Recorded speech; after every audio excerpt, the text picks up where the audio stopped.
Hello and welcome back to another easy online German video training. Today I'm going to tell you something about the German consonant G and its pronunciation in the German language. Basically, you can say it is pronounced like a hard G sound, like in get, for example.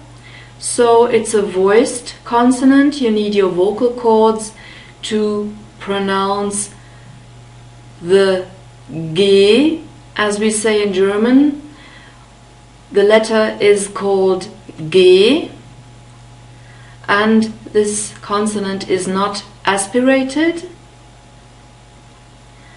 We can have G at the beginning, and then it's normally pronounced like a hard G sound, like in the German word for green, and the German word is grün. Grün. Right after the G, we have a guttural R sound, and we have a long Ü sound, and this is the close long vowel Ü and not Ö. In the phonetic script, you see we have a Y, which is the sign in the phonetic script for the Ü sound. We have another sign for the Ö sound, for the short Ü sound, which is a bit more open. And the double point indicates that we have a long vowel here. So it's grün. And the next word also has the hard G sound at the beginning. It's the German word for enjoy, and in German we say genießen. Genießen. We have the prefix g,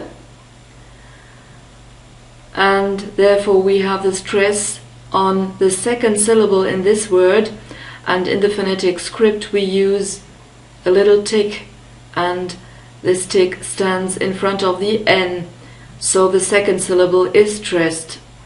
So this tick always marks the stressed syllable in a word.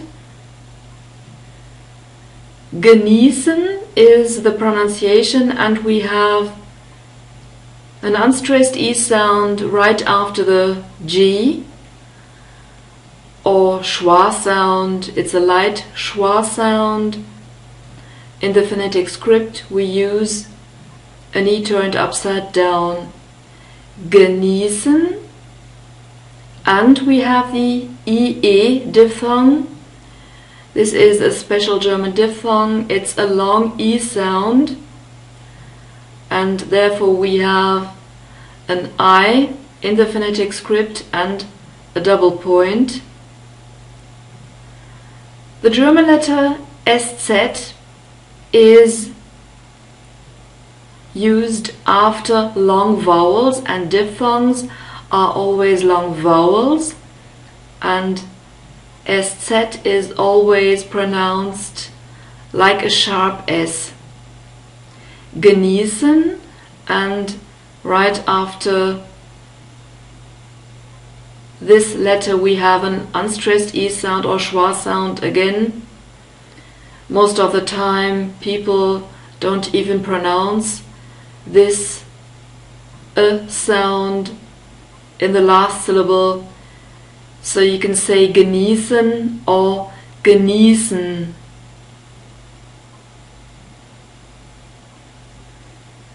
So normally the G is pronounced like a hard G sound. There's only one exception, and this is a word which also has the G at the beginning, but it is pronounced like a K. And this is the word for to look at someone, or to watch TV, for example. and the German word is gucken. Gucken. So we have a K sound at the beginning. I know that in the dictionaries the G is used in the phonetic script, and some online dictionaries also have audio files, and you can listen to people saying gucken, but no one says gucken. We all say gucken, so this is the only exception. This word has a K at the beginning and a short U sound, O, gucken, and if you want you can pronounce the unstressed E sound at the end between the K and the N, gucken or gucken. And we have a short U sound, O, because we have CK, and this is also a special grouped consonant. We don't have double K in the German language. We use CK, and this is also pronounced like a K, but the vowel in front of CK is always short. Gucken. We can also have the hard G sound in the middle. For example, in the word for against, and in German it is gegen. Gegen. We also have two G's, one at the beginning and the other one in the middle. And the stress is on the first syllable, like in the word gucken too.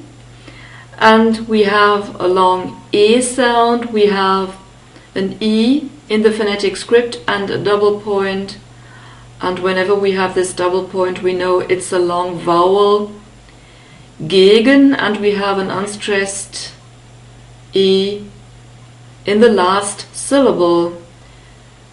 We see the E turned upside down.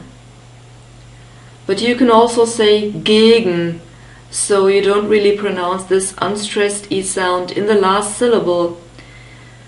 We can also have double G in the middle of a word between two vowels, and I chose the German word for flag as an example word, and the German word is very similar.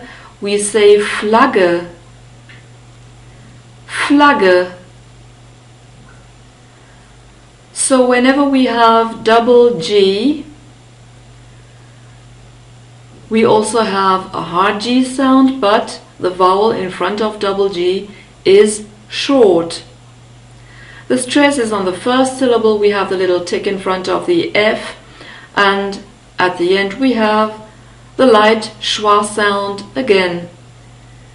In the script we see the E turned upside down. The G can also be pronounced like a K.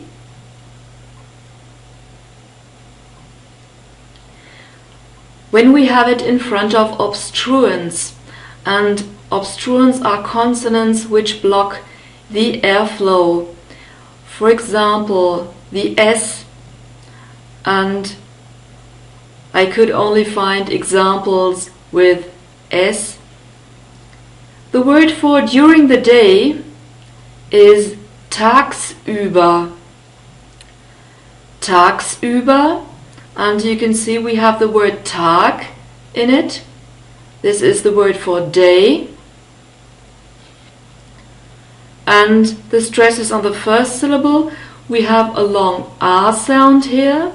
As you can see in the script we have the A and the double point.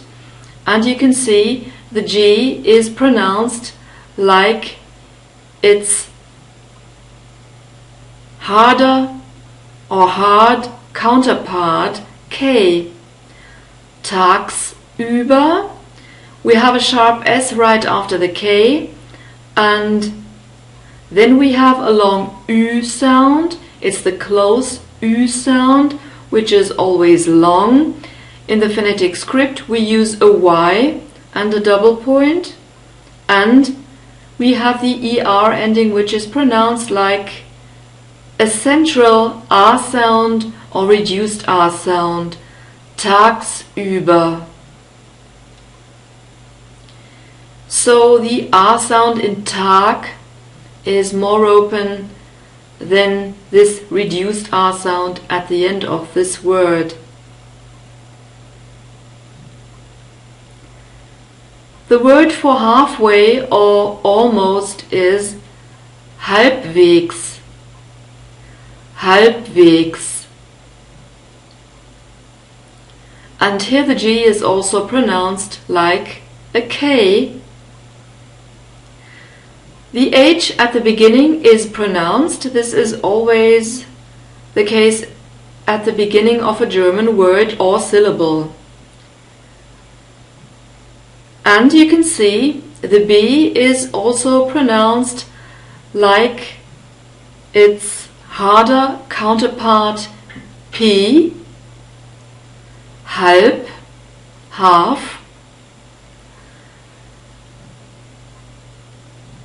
And you can also say we have a compound noun, halb, plus Weg or Wegs. It contains the German word for way, which is Weg. And whenever we have a B, a G, or a D at the end of a word, it is pronounced like its harder counterpart, P, K, or T.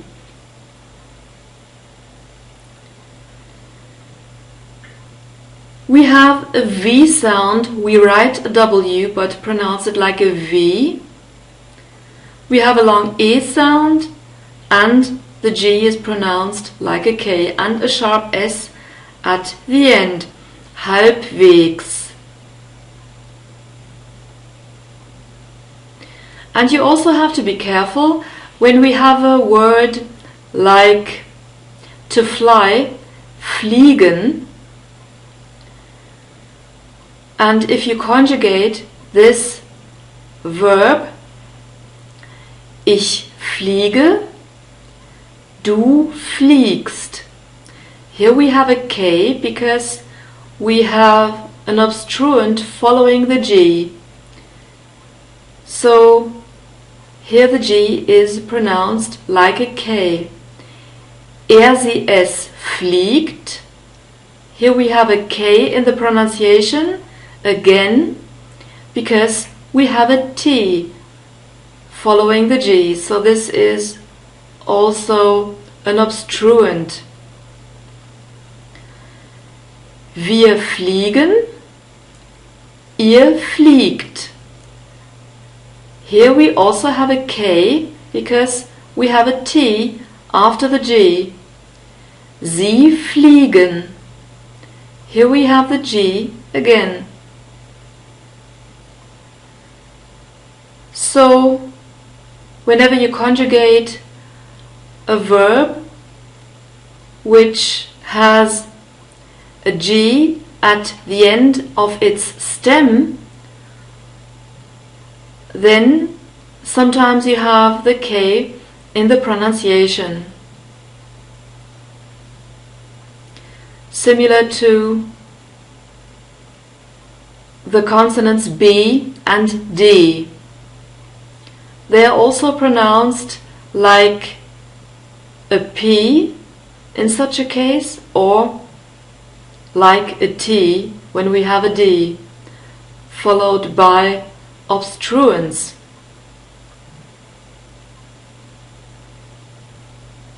When we have a final G, it is pronounced like a K, and it's always like that in German words.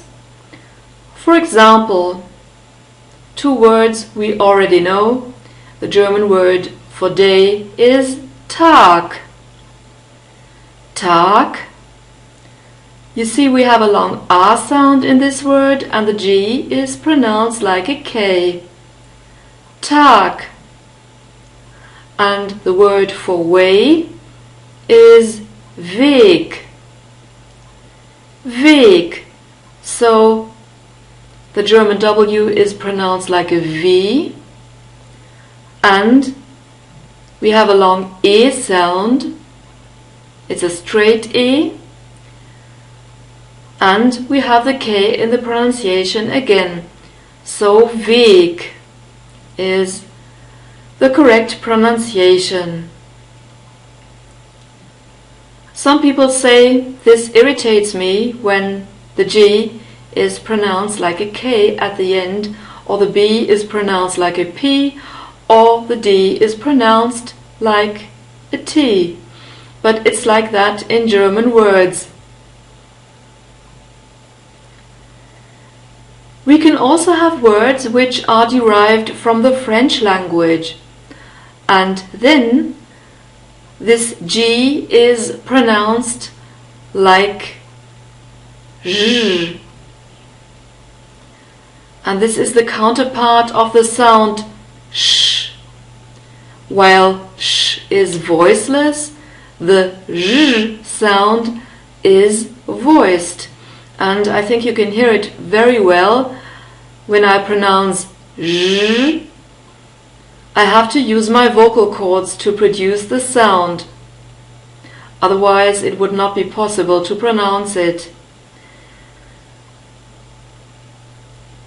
And whenever we have French words or words derived from the French language, the G is pronounced J when it stands in front of the light vowels E and E, or E and I. And the first example word is the word for genius, and in German we say Genie. Genie. So in the phonetic script you see the special sign for the j sound, Genie, and you also see that the stress is on the second syllable, and this is quite unusual for a German word, at least for a word with a Germanic origin. This is typical for a French word that the last syllable is stressed, so this is not typical German. And the IE diphthong or ending is pronounced like a long E sound. We have the E or I and the double point in the phonetic script. Genie. And another word which is very often used in the German language is the French word for director, and this means a director in the film business, for example, or at a theater, and this is régisseur. Régisseur. We have a guttural R at the beginning, which is rubbed between the back part of the tongue and the uvula, so it's a guttural sound. Régisseur. But it's not rubbed very strongly, so you can't compare it with the French R. In a way it's the same sound, but the French R is a bit stronger than the German one. We have a normal E sound, and then we have the R sound again, so it's not J, it's J. And we have a short E sound, E, régisseur, and we have a sharp S a long Ö sound. There's also a special sign in the phonetic script. This looks a bit like an O with a slash. And we have the double point, and this means that this umlaut or vowel mutation is long, and the R at the end is pronounced like a reduced R sound or central R sound or dark schwa sound, and in the script we use an A turned upside down. Régisseur. And you see that the little tick is in front of the second syllable. This is also typical French, that the last syllable of a word is stressed. And in German, normally the first syllable is stressed. So Régisseur is the pronunciation. And this was all about the German consonant G. I hope this lesson helped you. And for today I say bye-bye. Stay tuned for the next lesson. Take care. Bye-bye and tschüss.